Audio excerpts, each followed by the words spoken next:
اللہ کے پسندیدہ بنو، اللہ کے پسندیدہ، رب کریم کے پسندیدہ بنو، وہ جس طرح چاہتا ہے اس طرح کے بن جاؤ، جس طرح اللہ تمہیں پسند کرتا ہے اس طرح کے بنو، جس طرح کے رسول پاک صلی اللہ علیہ وسلم تمہیں پسند کرتے ہیں تم اس طرح کے بنو، جس طرح کے حضور چاہتے ہیں اس طرح کے بنو۔ حضرت مصعب ابن عمیر میرے رسول پاک کا غلام، اور حال یہ ہے کہ سب سے زیادہ فیشن اور سنگار کرنے والا مکے کا نوجوان کلمہ پڑھنے آیا تو میرے حبیب نے فرمایا یہ عشق کی بازی ہے، تو اس میں سے گزر جائے گا، تو بڑا امیر ہے، ہر مہینے تیری ماں نیا جوڑا لے کے دیتی ہے، یہاں تو غربتیں ہیں، ٹاٹ کا لباس ہے، کیسے گزارا کرے گا؟ عرض کی محبوب تو کلمہ تو پڑھا، محبوبہ تو کلمہ تو پڑھا، تو مجھے قبول تو کر، تو ایک دفعہ قبول تو کر، پھر میرا انداز تو دے۔ حضرت علی شیر خدا فرماتے ہیں میں نے اس بچے کو بھوک کاٹتے دیکھا ہے، میں نے اسے بوریے کا لباس پہننے ہوئے دیکھا ہے، سب سے اعلیٰ کپڑے پہننے والے کے پیر میں نے دیکھے ہیں، ایک جوتا اور رنگ کا، دوسرا جوتا اور رنگ کا۔ فرماتے میں نے انداز دیکھا اس شخص کا کہ میدان احد میں حضرت مصعب ابن عمیر شہید ہو گئے، اور حال یہ ہے کہ جو چادر ڈالی جا رہی ہے کفن کے لیے، اس سے سر ڈھانپتے تو پیر ننگے ہو جاتے، پیر ڈھانپتے تو سر ننگا ہو جاتا۔ رحمت للعالمین سرانے آ کے کھڑے ہو گئے، اور کی کریم رسول نے دست مبارک پہ بظاہر راشا تاری، حضور نے کھینچا چادر کو سر پہ رکھ دی، فرمایا میرے مصعب کے پیروں پر گھاس ڈال دو اور اسے دفن کر دو۔ اور پھر میرے رسول پاک صلی اللہ تعالی علیہ وسلم نے ہاتھ اٹھائے دعا کے لیے اور لفظ ادا کیا تو صحابہ کی چیخیں نکل گئیں۔ میرے رسول پاک نے فرمایا یا اللہ اس نے اپنا آپ بھلا کے تیری پسند کو اہمیت دی ہے، یا اللہ باقیوں سے رحمت کی نظر سے ملنا، اور جب میرا مصعب تیرے پاس آئے تو ذرا مسکرا کے ملنا، یا اللہ اس سے ذرا جو تیری شان کے لائق ہے ذرا اس سے مسکرا کے ملنا، اس لیے کہ یہ تجھے تیری پسند کا بن کے دنیا سے گیا ہے۔ جب میرے رسول پاک دفن کر چکے تو میرے نبی پاک صلی اللہ علیہ وسلم نے فرمایا، میرے محبوب فرماتے جنت کی حوریں لڑ رہی ہیں، کوئی کہتی ہے میں نے مصعب کے لیے دروازہ کھولنا ہے، کوئی کہتی ہے میں نے دروازہ کھولنا ہے، تو میرے دوست اس طرح کی پسند کیوں نہیں اپناتا جو اللہ کی پسند ہے؟ تو اس طرح کا کیوں نہیں بنتا جس طرح کی مصطفیٰ کی پسند ہے؟ رنگ چمن پسند نہ پھولوں کی بو پسند، ہم کو ہے وہ پسند جسے آئے تو پسند، ہم کو ہے وہ پسند جسے آئے تو پسند۔ میرے رسول پاک صلی اللہ تعالی علیہ وآلہ وسلم کے صحابہ نے اپنے آپ کو اس پسند میں ڈھالا۔ کام تھوڑا مشکل ہے، جوانی میں داڑھی رکھنا کام تھوڑا سا مشکل ہے، کھلے کھلے لمبے لمبے کپڑے پہننا کام ذرا نہیں نہ بول رہے آپ، بولنا اتنا مشکل ہے تو کرنا کتنا مشکل ہوگا۔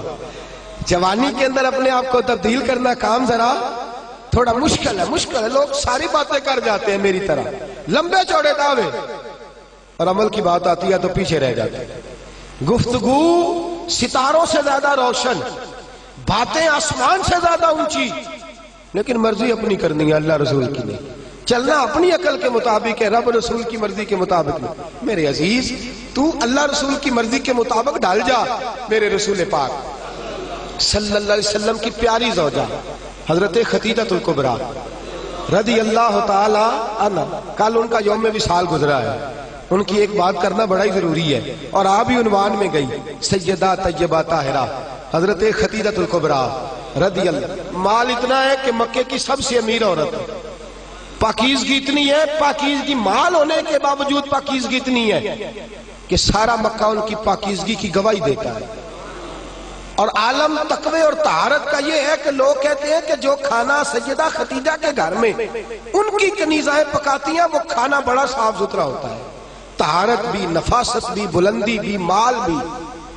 یہی بی بی در رسول پہ حاضر ہو گئی صلی اللہ، حضور کی زوجیت میں حضرت خدیجہ آئی۔ ماڑا بندہ تگڑا ہو جائے تو اس کا گزارا کافی ہو جاتا ہے، اور تگڑا بندہ اگر کبھی غریب ہو جائے نا اس کے لیے گزارا کرنا نہیں۔ میں اور مثال کھول کے دیتا ہوں، غریب گھر کی بیٹی بیاہ کے امیر گھر میں چلی جائے نا، غریب گھر کی بچی، اس کے حالات بہتر ہو جاتے ہیں، اور اگر امیر گھر کی بچی غریب گھر میں آ جائے اللہ تعالیٰ ہی فضل کرے تو معاملات ہے، ورنہ بڑی دور دور تک معاملات بگڑتے ہیں، بڑی دور دور تک۔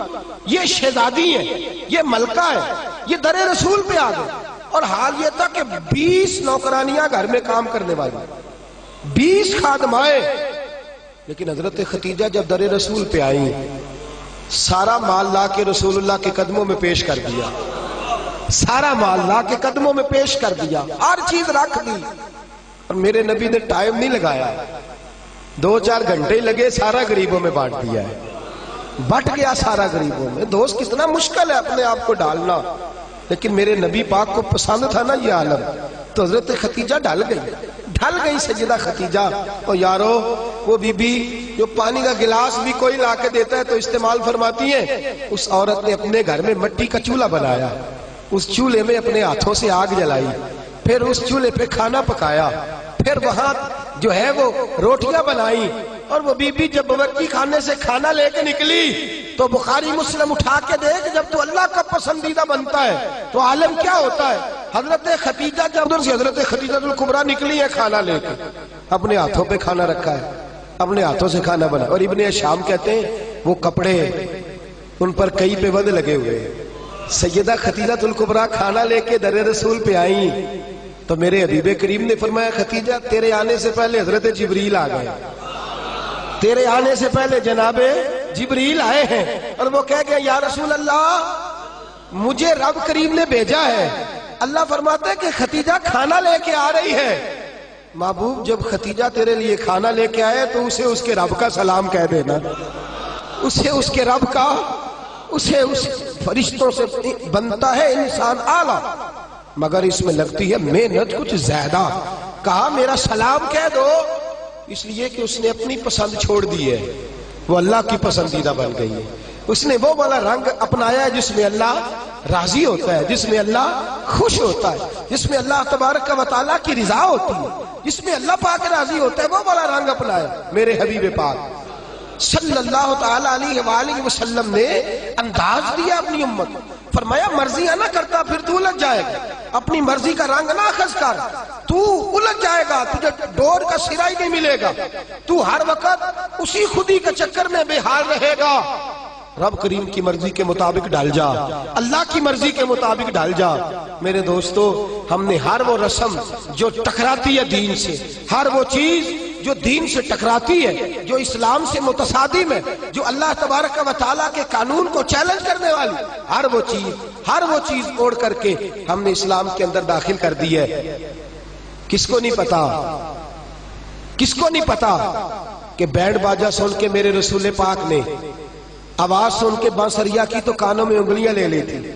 کیا آپ کے اس وطن پہ ٹی وی پر بیٹھ کے پورے دبدبے سے لوگ کہتے نہیں موسیقی روح کی غذا ہے؟ کہتے نہیں اللہ رسول کی پسند کو چیلنج نہیں کیا جاتا؟ کیا میرے نبی کریم صلی اللہ تعالی علیہ وسلم نے یہ نہیں فرمایا کہ عورتوں میں تمہارے لیے یہ پسند کرتا ہوں کہ گھروں میں ٹکی رہنا، میں تمہارے لیے پسند کرتا ہوں کہ پردوں میں چھپی رہنا؟ میرے نبی پاک علیہ السلام نے فرمایا میں تمہارے لیے پسند کرتا ہوں کہ تم اپنے پردے کی حفاظت کرنا، اور 3 شرطیں لگائیں۔ فرمایا عورت پردہ صحیح کرے، نماز پابندی سے پڑھے، اور جس وقت مرے اس کا خامد اس سے راضی ہو، اس کا خامد اس سے نماز 5 پابندی سے پڑھے، پردے کی حفاظت کرے، اور مرے تو خامد، فرمایا اس بی بی نے خامد نہیں راضی کیا، اللہ راضی کر لیا ہے۔ اس نے خامد نہیں راضی کیا، وہ اللہ کی پسندیدہ بن گئی ہے۔ یا رسول اللہ کیا ملے گا؟ فرمایا صبح قیامت رب کریم اس کے لیے جنت کے سارے دروازے کھول دے گا، اس کے لیے جنت کے۔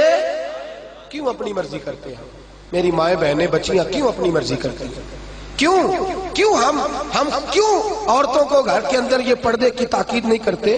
اپنی پسند جو ہماری ہے کہ معاشرے میں اب پہلے رواج تھا دوپٹہ اوڑھنے کا، اب چونکہ وہ رواج بھی نہیں رہا، اب رواج ذرا بدل گیا ہے، تو یہ نیا رواج آیا ہے، اس نئے رواج کے کپڑے ڈلوا کر، اس نئے رواج کا فیشن کرا کر، اس نئے رواج کے اندر ڈھلا کر، اس نئے سٹائل سے ساتھ بٹھا کر لے کے جاتا ہے، تو اپنی مرضی کرتا ہے۔ اور میرے نبی پاک صلی اللہ تعالی علیہ وسلم نے فرمایا اسے اللہ رسول کی مرضی پہ لگا دے، رب کریم اگر یہ اللہ رسول کو راضی کر لے جی تو اللہ تعالیٰ جنت کے سارے دروازے کھول کے جنت عطا فرمائے. دیکھیے نا میرے نبی پاک صلی اللہ علیہ وسلم نے فرمایا، حضور سید عالم صلی اللہ تعالی وسلم فرماتے ہیں او گروہ جوانا اپنی آنکھ کو نیچا رکھو. فرمایا اگر تم اپنی آنکھ کی حفاظت کرو گے تو اللہ تمہیں عبادت میں لذت عطا کر دے گا. اور فرمایا رب کریم اس جوان کی طرف دیکھ کر مسکراتا ہے. یا رسول اللہ کون سا جوان؟ فرمایا جب رات گہری ہوتی ہے تو وہ تہجد پڑھنے کے لیے کھڑا ہو جاتا ہے. تو اللہ کا پسندیدہ بندہ ہے، اس کو دیکھ کر تو رب کریم مسکرا رہا ہے. جوانوں کی جماعت سسکتا ہوا لہو ملت کا سارا، اس میں 85% ظلم نوجوان طبقہ کر رہا ہے. نوجوانوں دیکھو رمضان کا مہینہ ہے، ٹھنڈی ہوا، جمعے کا دن ہے.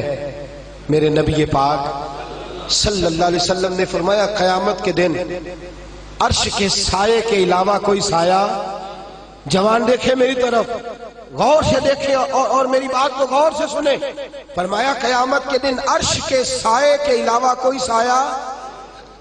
فرمایا جوانوں کو رب کریم جس کرسی عدالت پر اللہ بیٹھے گا نا اس کی سیدھی جانب اللہ نوجوانوں کو کھڑا فرمائے گا، اس کی سیدھی جانب. اور فرمایا رب کریم ان جوانوں سے راضی ہوگا، انہیں اللہ عرش کا سایہ عطا کرے گا. تو صحابہ نے عرض کی حضور یہ کون سے نوجوان ہیں؟ فرمایا جو دنیا میں اللہ کو راضی کر کے آئے ہیں، یہ اللہ کے پسندیدہ ہیں. کون سے؟ تو میرے حبیب پاک صلی اللہ علیہ وسلم نے فرمایا یہ وہ والے نوجوان ہیں، جوانی بھی تھی، پاکیزگی بھی تھی، جوانی بھی تھی، آنکھ میں حیا بھی تھی. فرمایا جوان اور خوبصورت لڑکی نے ان کو دعوت گناہ دی تھی، ان کو اپنی طرف بلایا تھا، لیکن انہوں نے یہ نہیں دیکھا کہ مجھے پسند کیا جا رہا ہے اور میں بھی کسی کو پسند کر رہا ہوں، یہ نہیں دیکھا. فرمایا انہوں نے اللہ کی پسند کو سامنے رکھا. جوان اور خوبصورت لڑکی نے دعوت گناہ دی، لیکن انہوں نے کہا انی اخاف اللہ، میں تو اللہ سے ڈرتا ہوں، میں تو اللہ سے ڈرتا ہوں. میرے نبی پاک فرماتے ہیں رب انہیں اپنے عرش کا سایہ بھی دے گا اور فرشتوں کو بلا کے ان نوجوانوں کو کھڑا کر کے فرشتوں کے سامنے اللہ ان پر فخر بھی فرمائے گا. اللہ ان پر، لیکن دل کے پھپھولے جل رہے ہیں سینے کے داغ سے. اس گھر کو آگ لگ رہی ہے گھر کے چراغ سے. میں تو ہر وقت یہ راگ لاپتا رہتا ہوں، میں تو سسکتا رہتا ہوں. خدا را ملت کے جوانوں، خدا را رسوائی والی زندگی گزار رہے ہو، تم رسالت والی زندگی گزار رہے ہو. تمہیں دھوکے میں مبتلا کر دیا گیا ہے، فیس بک پہ لگا کر، انٹرنیٹ پر لگا کر یہ تمہاری پاکیزگی کا جنازہ نکالا جا رہا ہے. تم ہو کہ اس جنگل سے باہر ہی نہیں آ پا رہے، تم ہو کہ اس زہر کو تم سمجھ نہیں رہے یہ ہمارے لیے زہر ہے، تم ہو کہ تمہیں خیال ہی نہیں آ رہا کہ یہ رسوائی کا کام ہے، تم ہو کہ تمہیں خبر ہی نہیں کہ میں نے ہاتھ میں آنکھ کا انگارہ پکڑا ہوا ہے. خدا را دنیا داری کی پسند چھوڑ دو، کس کی پسند اختیار کرو؟ بولیے، سارے بولیے، نوجوان بھی بولے، بزرگ بھی بولے. اللہ کی پسند. کس کی پسند جی؟ چھوڑ دے سارے رنگ، سارے انداز، ایک صبغۃ اللہ. ومن احسن من اللہ صبغہ. رنگ کس کا؟ اللہ کا. خواہش کس کی؟ مرضی کس کی؟ اللہ کی. اس مرضی پہ